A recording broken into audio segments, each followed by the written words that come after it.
So I want to talk about the PPP, which is performing under pressure and through pain. That's my PPP. Those are two things really that get strung together. On one hand, you've got performing under pressure. That's a thing.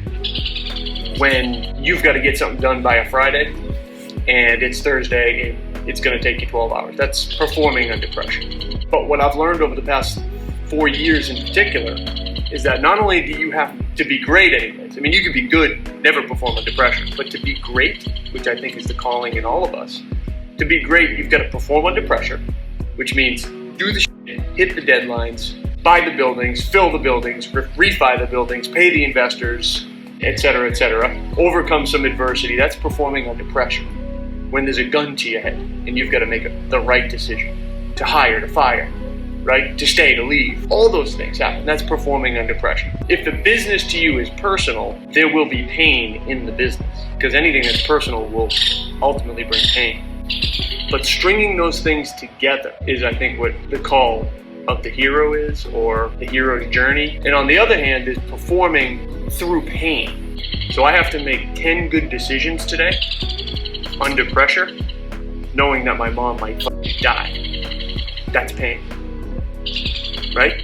Even if my mom wasn't facing death and my father hasn't given up on life, I still have to make those 10 good decisions. So performing under pressure through pain is what creates greatness. And I started thinking about, why do I feel like I'm always having to perform under pressure through pain? I don't mind performing under pressure. You crashed that ATV yesterday.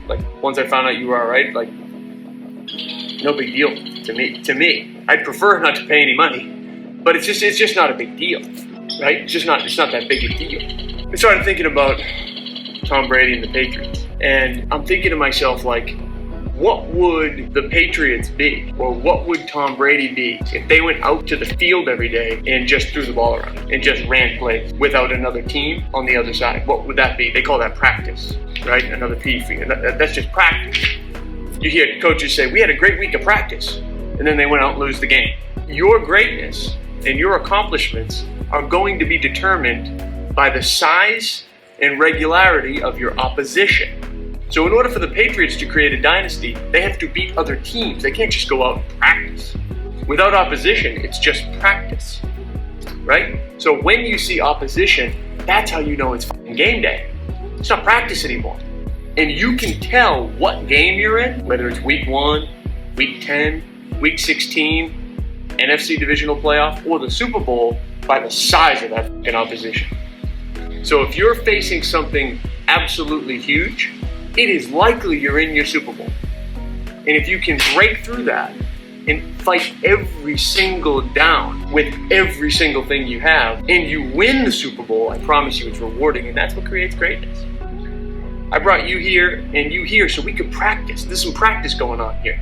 Scrimmage maybe for you, right? Because you had to compete against some people. But this is practice. So when we go back to work and opposition strikes, a new dress code, right? A new dress code, a new tenant complaint, a person who won't leave. This is practice. That's why I wanted to come here and bring you, right? This is just practice. We're just throwing the ball around. We're running drills. I'm holding the parachute while you're running, or you can carry the sled. It's practice. But we have to take what we learn here and apply it to our real lives. That's opposition. That's the game. Performing under pressure through pain creates greatness. Without opposition, you're just practicing. If there was anything at all that you liked in that video, you're welcome. If there's anything you didn't like, blame Marcos. But either way, like, subscribe, comment, whatever suits you.